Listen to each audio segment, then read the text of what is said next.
Georgie, let's start with you. You've stayed up all morning, kind of watching Willow. At some point, you probably had to get up, use the chamber room, or you looked out the window, or something like that, and maybe it's just you notice it.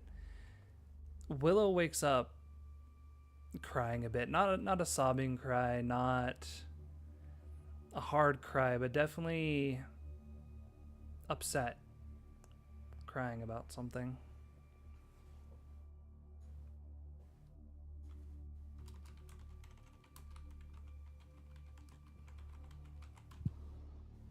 What's wrong?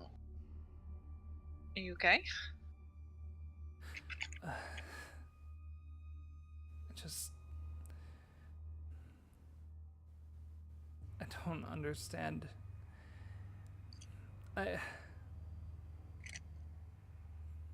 I'm, I'm going crazy, Georgie. I know I am. I'm starting to lose it. I'm seeing things that just can't be there. I'm driving myself mad. These new places, the moving around all the time. I don't think I can do it.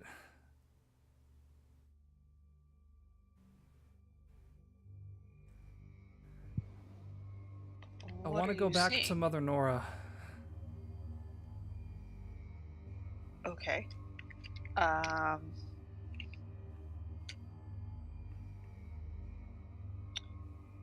let's do that then. We'll swing by the shop and let them know we'll be out today, and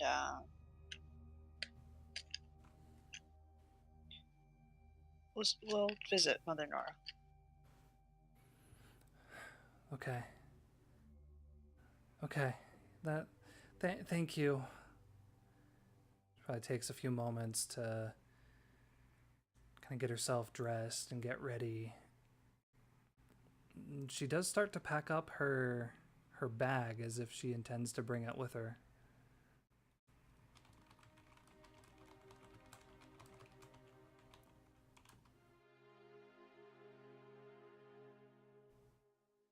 Do you allow her or plan on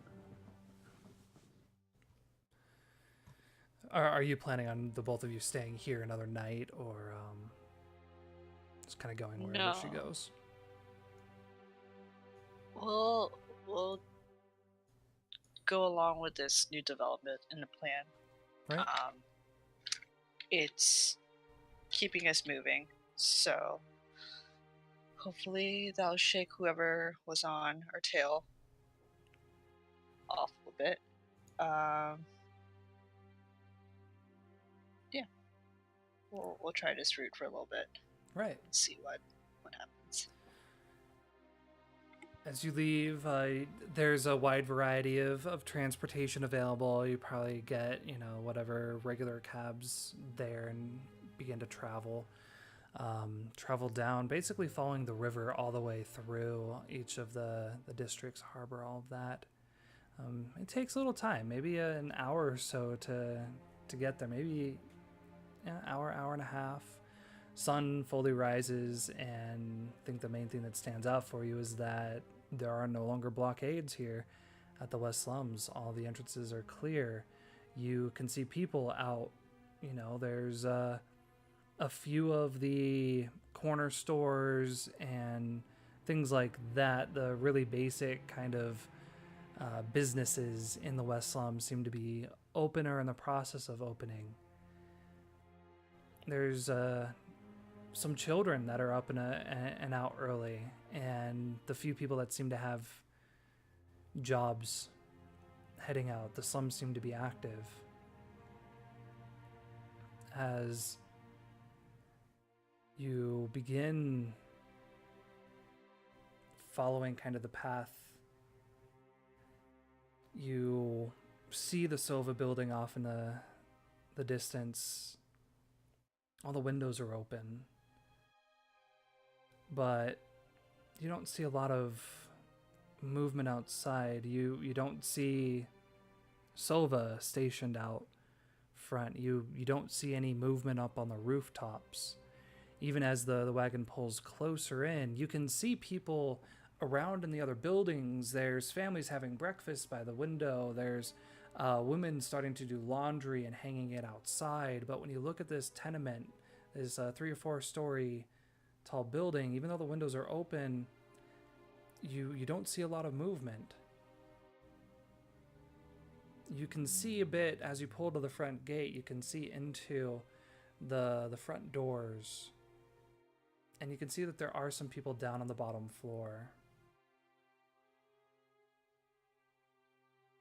As you pay the cabbie and begin to walk, one of a familiar face actually opens the door to welcome you.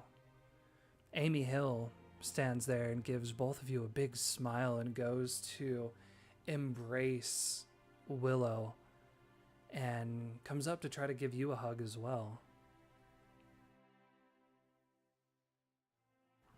Let me go ahead and pass on that. Right.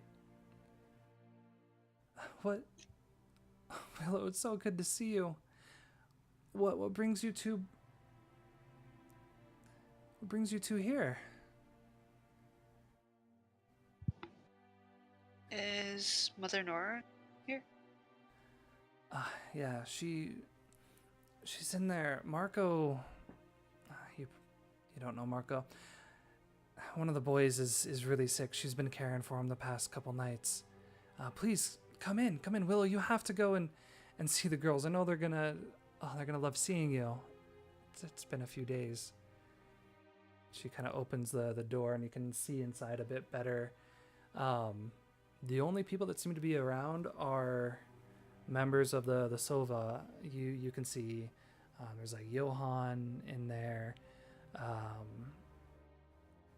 You don't see Yasmin, you don't see Taryn, and you don't see any of the general public as well. They seem to all have moved back home. Willow immediately makes a beeline towards the room with all the other mothers in it. Probably hear the door open and various shouts of glee as Willow kind of returns.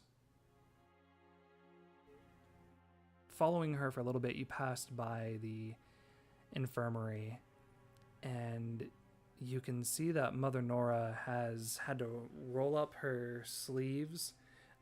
The entire front of her outfit is covered in just stains and just looks wet. There's a boy, and you probably recognize him as the boy that was standing by William's side as you all confronted Duncan. He is on the table convulsing, just shaking uncontrollably. Mother Nora has placed straps around him to hold him just from falling off the table. She's in the process of trying to get some kind of liquid down his throat. But he's just shaking violently.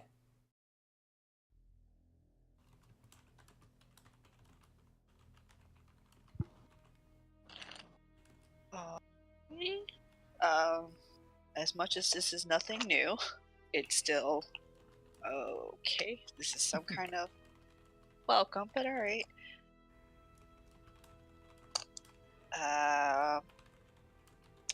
Should I come back later, Mother Nora? You've got your hands literally full. Georgie, what are you doing here? Is Willow okay? She's fine. She misses you. Yes, no, give me a moment. Wait, you helped with Henry. Please, if you can, I could use some help. Okay.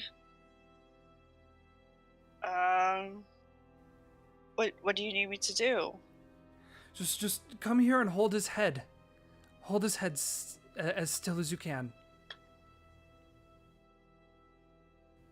Alright. I guess I'll try and do that. As you kind of place your hands, he has kind of long black hair. His hair is just coated in sweat and wet. But it's the temperature of his skin that sets you off. He feels cold. His whole body is just twitching back and forth. You would expect with the amount of sweat coming from him that he would have a fever, but no, he feels quite cold. With you holding his head, she's able to grab his mouth and hold his jaw steady as she takes a vial of some kind of liquid and almost like pulls his tongue forward to force this liquid down his throat.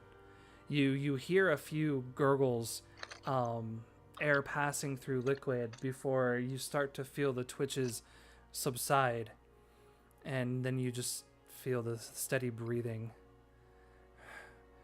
I've been trying to do that for 20 minutes now, thank you. This poor boy. And she goes and wipes his head down a little bit and offers you a rag to wipe off your hands. I don't know what's going on with him. He's been sick since the day you guys all left. It seems to be getting worse today. But you've so Willow's okay then. Good. Where is she? She's with the other lady. The pregnant ones. And you're okay? Has anything happened? That individual, William, he was here yesterday. He didn't seem to know much about the goings on with you and Willow. That's a good thing. I don't trust that man. But everything's okay? No problems for you?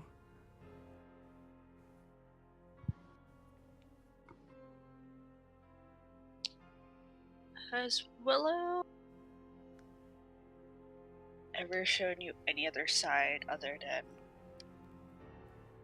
what she appears to be? Any sudden changes in mood other than what might affect pregnancy? Her nightmares, but when she first arrived here, she was very bitter, very angry. But that subsided with time. No, I'm not sure what's happened. What was she angry at? Do you recall? Morris, her husband. She was angry that he was gone. She was angry that she was pregnant. She was angry that she had really no one to blame. To blame for her predicament? Has she not... Morris was a drunk. He wasn't a bad man. Helpful, strong, caring, absolutely loved Willow. But that man had something...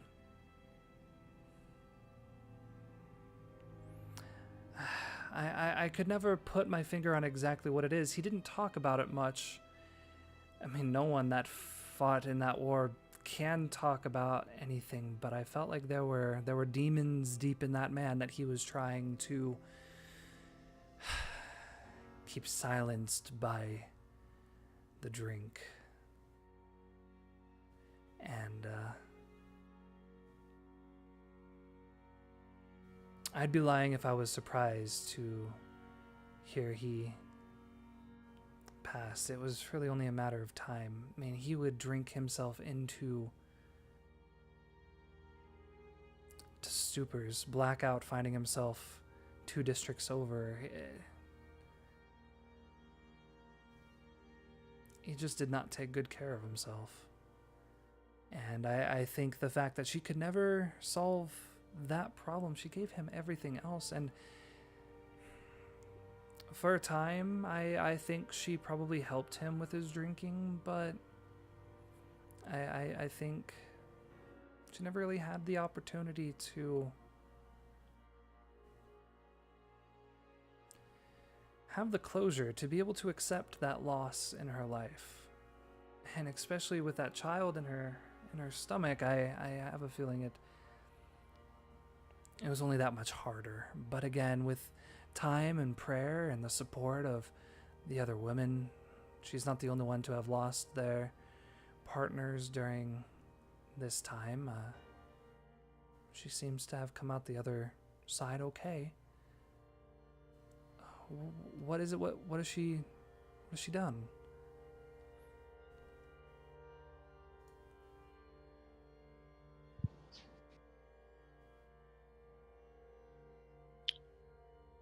Not done per se, but it does help to understand a little bit. Her nightmares seem to be consistent. I don't know what I can offer to help them subside. Some nights she sleeps fine, and others they're tormented. There's something about the girl was rare to show fear or concern, but in the moments of panic, heightened anxiety, it seems the nightmares were more prevalent there. She is not the only pregnant woman to have nightmares, though. Many of the women in that room also shared her concern. Maybe not to the degrees that Willow has, but she's a bit younger than the rest, a bit more of an active imagination. I think with the rest and care and support of a structure, it did seem the nightmares were beginning to subside. Have they been returning the past few days?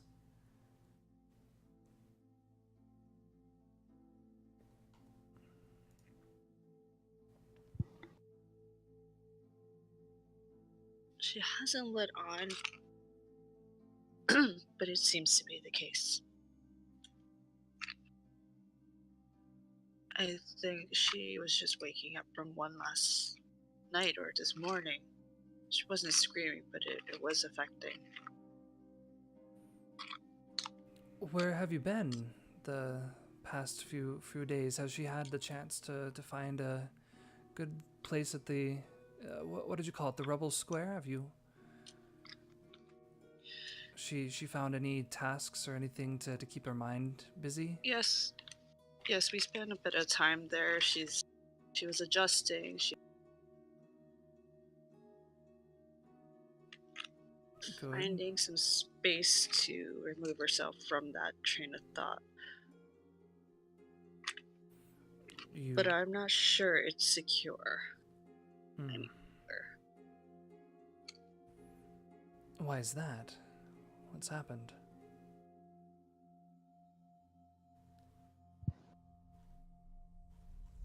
There was an indication that somebody was outside my window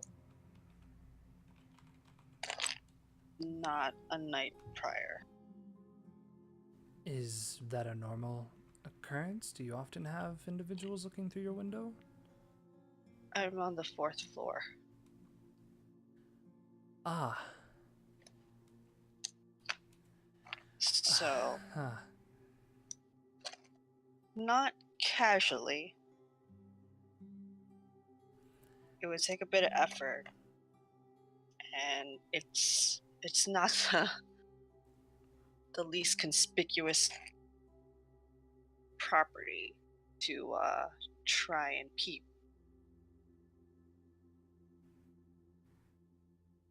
So What? Why do you think this person was? I mean, you are two young girls, so. Did you move rooms? Have you found a safer place to go?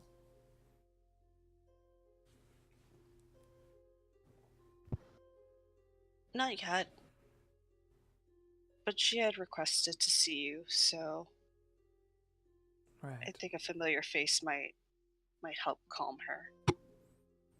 Absolutely. Well, let me freshen up a bit. I think it'll be good as well. Have a chance to hear how she's doing. Please make yourself at home. There's still food and drink available in the kitchen. There's, don't know if you may have noticed. Unfortunately, I've kind of been left in charge here, and luckily there doesn't seem to be a lot to do. The streets are quiet, but have you? I don't know why you would have. Yasmin and Taryn were arrested a few days ago. I don't know. I guess their part in the war in the streets, as they were calling it. I pray that they are returned soon. The Silva are getting restless. But yeah, go make yourself at home. I'll freshen up and I'll be sure to come and speak with you and Willow. It's good to see you, Georgie.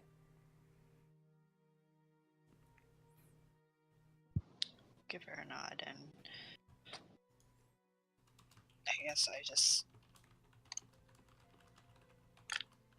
I don't really want to stay there, Right. but I will just, I guess, slowly meander my way back to the exit.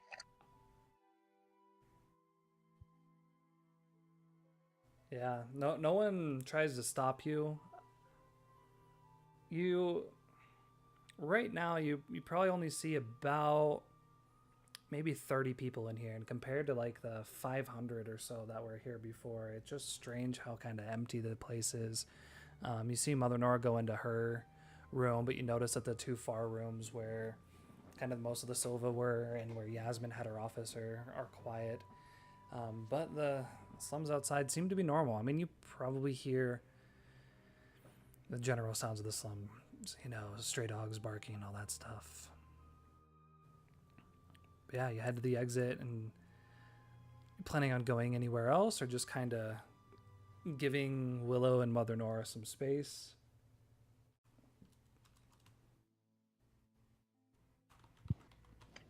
I'd like to give them a bit of space, and I'd probably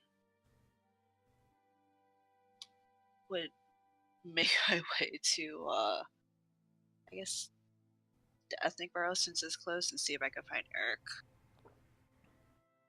If not, that's fine Right. too, I guess. Yeah, absolutely. So you probably head off to let's see. Probably head off to where would you go to find Eric? To his shop? To his house?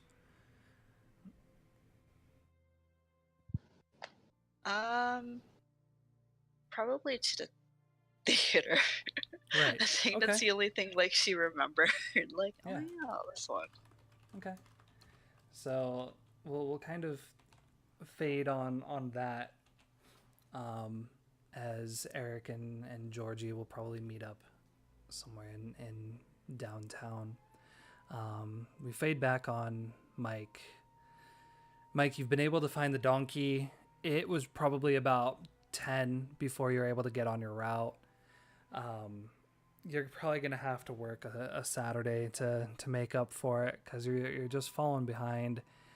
But part I of had you nothing maybe, better to do. well, you actually, you kind of do. And maybe you don't care as much that you are falling behind because once you get kind of towards the far northern side, so towards the end of the day, you get across the Rusty Nickel and they're already starting to receive some supplies. There are a couple trees still with their roots kind of in bulbs tied up down below. There's a few bushes, kind of the same thing.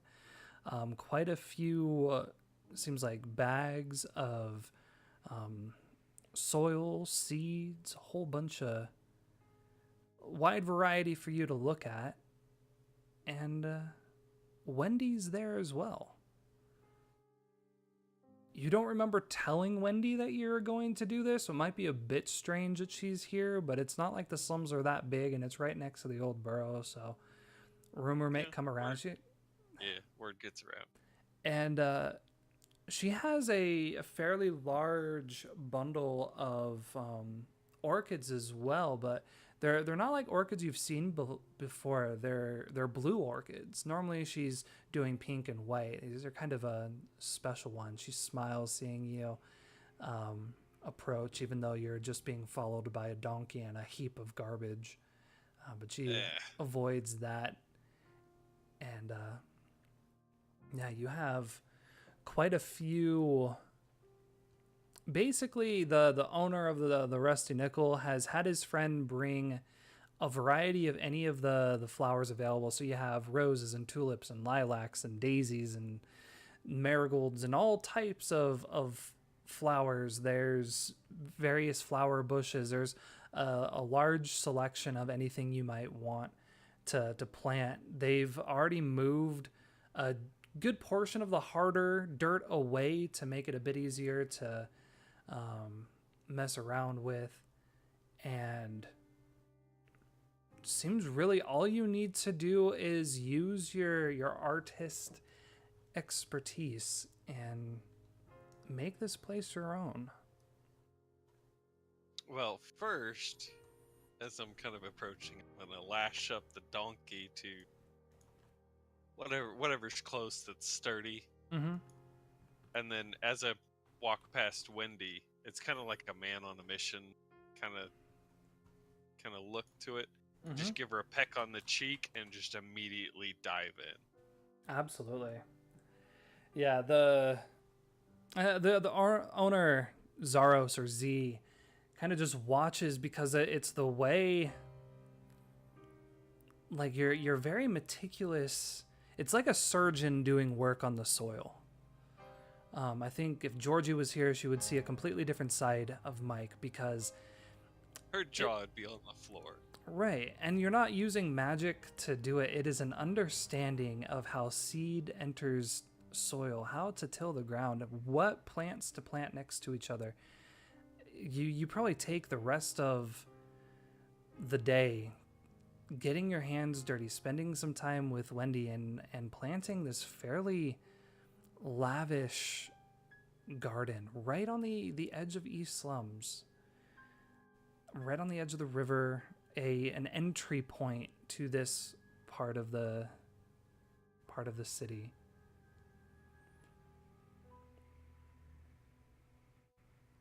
Probably by the end of it, it's getting a little bit later in the day. We probably see like a montage of the starting point at the end. I think Wendy probably lines the outside almost like a border with her flowers. And what's the special mark that signifies that this is one of Mike's, not his park, but this is a Mike design?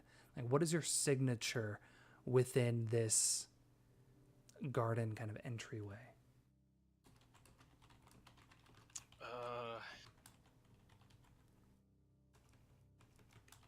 It's not something anybody's going to really notice on ground level. but basically I'm spelling her name across the districts from an aerial point of view. Awesome. So what letter is this? Which district was this again? This is the East Slums. So your main garbage East route over Slums. here. That one would be in. Right, and it's just the way you have to be up a certain height. I'm wondering, who does Mike intend to see this, or is it just something internal that there's no fathomable reason, unless you're a bird, you're not going to ever see these letters, so it's really something for himself more than anyone else. It is that in a respect, but once they're all done, you can go and be like, you notice how these flowers kind of do this? Right. And then you go to the next district, and you know how these do this? And you go through all the different districts, and then it's like, oh shit.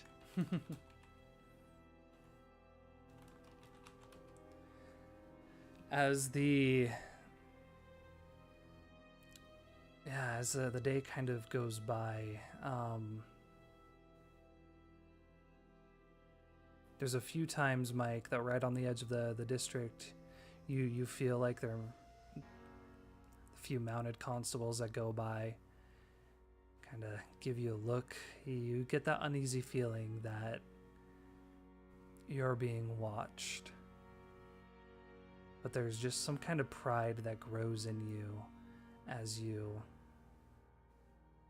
look at the garden, just kind of observe. Well, widely supported by the public does not include the police officers. Right. There's a sense that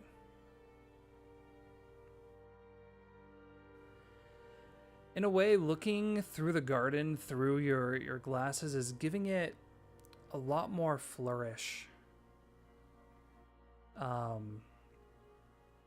It just makes it look so much better than the few times that the glass have kind of slipped down your nose, just because the lighting's not too bright.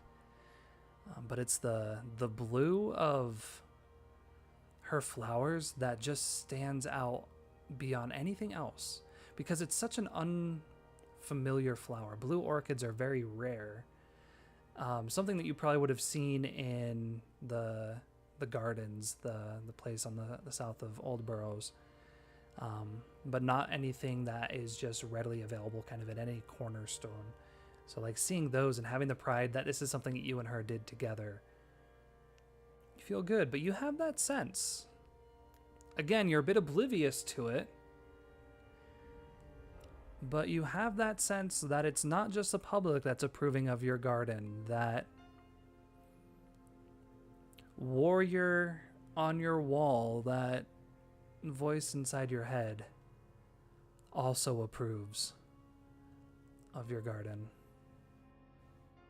And with that understanding and whatever Mike might feel about that, we fade on this Friday for now. Regroup in a couple weeks to see where we are. There'll be conversations, obviously, of where we want to start, what our starting point wants to be now that we've kind of gone through some more personal things, if we have more specific details, montage, so on and so forth, that we want to go forth with. We've had quite a lot of information downloaded today. So, yeah, that's where we're going to wrap it up then. Eric and George are going to meet up. Lots of twists and turns in today's session, and well, I had a lot of fun. I hope you guys did as well.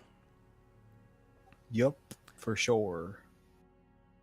Well, I'm gonna Wild. wrap up the video here. As always, thank you all for playing. Thank you everybody out there that might be watching. We are CritsNDie, and we will see you again next week. Take care.